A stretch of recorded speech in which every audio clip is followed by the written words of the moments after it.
Welcome to Luca and Miguel. Enjoy the video. You start by preparing a minimal environment and then jump straight into code. Create and activate a virtualenv, install SpeechRecognition, PITX3 and either PyAudio or sound device. Next, write a small recorder module that captures short clips, normalizes sample rate to 16,000 Hz, and returns WAV bytes. Once done, add a simple recognizer wrapper that accepts audio bytes and returns text using either the local engine or a cloud SDT key. Make sure to handle microphone permissions early. Now focus on the middle, turning raw text into action. Build an intent parser that checks keywords, rejects patterns, and priority rules.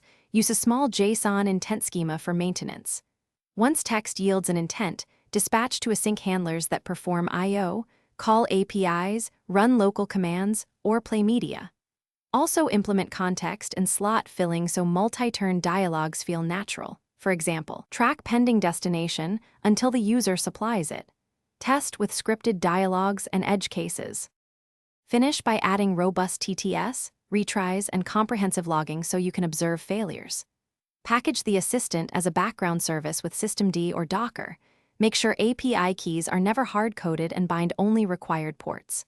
Once deployed, run integration tests for latency and noisy conditions, and include a physical mute switch or software privacy mode.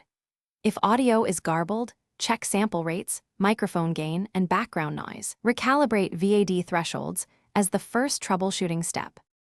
Thanks for watching and please subscribe. It's the best investment you'll ever make.